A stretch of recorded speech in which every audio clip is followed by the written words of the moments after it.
Yo, what's going on YouTube, and welcome back to another Monster Hunter 4 Ultimate Weapon tutorial. And in today's video, we are going to take a look at the Switch Axe.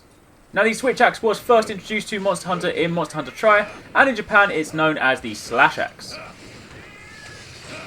And just like the Charge Blade, which I did a tutorial for the other day, the Switch Axe also has two modes. This is the Axe mode, and this is the Sword mode. When you're in the Axe mode, you are quite mobile. It's kind of like running around with a hammer. But if you switch to the Sword mode, it's like walking around with a greatsword. You don't want to walk around like this. You can press R to switch between the two modes at any time, but whilst in the Sword mode, the meter that's at the top of the screen will deplete when you perform attacks. And if you use the Sword finisher, it will deplete a large chunk of your meter. I'll talk about that in just a second.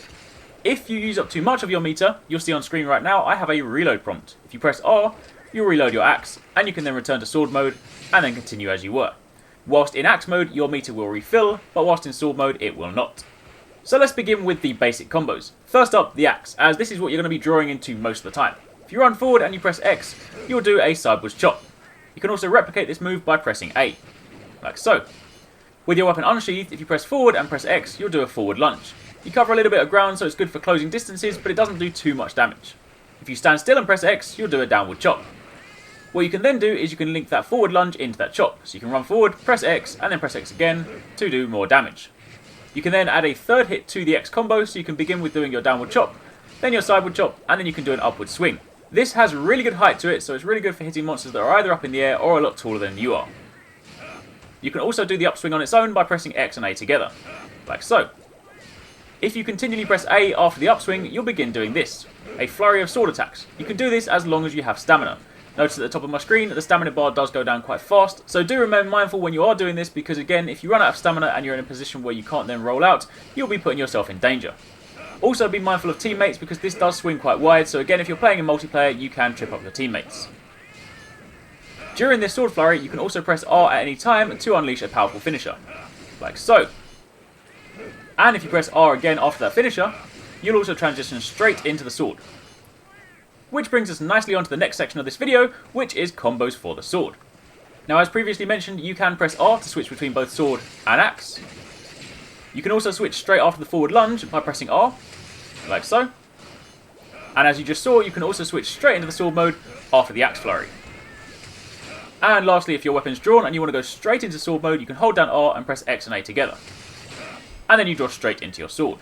Now the sword is going to be your primary mode. The axe is a lot more mobile, but the sword is where you're dealing most of the damage. That being said, the axe is still a really viable weapon, so don't by any means think you can't use it, but just bear in mind, if you want to be dealing the big damage, you want to be using your sword. First up, X will do a downward slice. If you press forward whilst doing that, you'll do a little forward step, like so you cover a little bit more distance, again good for closing the gap. You can then follow up your first X attack by pressing X again to do a sideward swipe, or just like with the axe, you can replicate that just by pressing A, like so. And you can then do a triple X combo, like so. 1, 2, 3. Now you can chain this X combo infinitely, all while you have meter, but do be mindful of your surroundings, and do note that obviously if you're moving around quite a bit, then watch out for your positioning. What you're actually better off doing is doing this. X plus A, X plus A. This does a lot of damage, but you'll notice I'm standing still. This is really good if you want to focus on a particular section on the monster, and then you don't need to worry about moving around. Also note that whilst in Axe mode and in Sword mode, you can sidestep out of most of your moves. So despite the fact that it may seem like some of these combos are quite slow, you are still relatively mobile and you can still get out quite quickly. Now finally, with the sword, if you press X and A together, you'll do a thrust, like so. If you continue to press X after this, you'll do 6 blasts followed by a super finisher.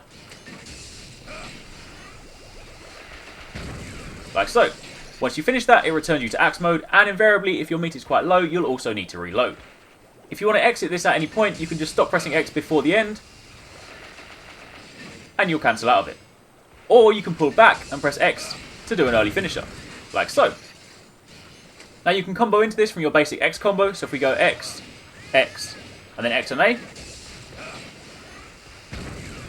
Or alternatively, if you want to, from the X combo, you can also switch straight back into Axe mode. This allows you to swap between both modes relatively quickly, and therefore you can keep the combos going and keep things a little bit varied. Remember, whilst in Axe mode, your meter replenishes, whilst in Sword mode, it doesn't. So there is value in switching between both modes during a combo, that way you can switch back to axe mode, top up your meter for a bit, and then go back to sword mode without necessarily having to reload. Then lastly on the moves list are jump attacks. Just like any weapon, you have jump attacks, but the switch axe has two modes. If you're in axe mode and you jump off and press X, you do a downward slash like that. And if you're in sword mode, you do a downward slash like that. You can also reload while jumping off a ledge for a quick reload. Like so. And finally, with all the moves out of the way, let me quickly explain files. Each switch axe has a file assigned to it, and these boost the weapon's capabilities while in sword mode. You have power files, which obviously increase your attack. You have elemental files, which will increase the elemental status of the sword. You have dragon files, which will imbue the sword with a fixed amount of dragon element. You have poison files, which, you guessed it, will put poison in the sword. Paralysis files will imbue the sword with potential paralytic effects. And lastly, this one's slightly rarer, but you have the exhaust file, which is particularly good at draining monster stamina. And that's it, that's all there is to the switch axe. So hopefully you found this helpful and hopefully you enjoyed this video, and if you did, don't forget to give this video a thumbs up and hit the like button and show your support. It does really help us out, and obviously don't forget to subscribe for daily gaming videos and much more Monster Hunter coverage. Let me know in the comments down below if you have any questions about this weapon, or alternatively if there's a weapon that you would like me to cover and I haven't done so yet. I am going to be doing weapon tutorials for all 14 weapons, but if there's one I haven't done yet and you do want to see it sooner, then do let me know. Thank you very much for watching, take it easy, catch you next time, peace out.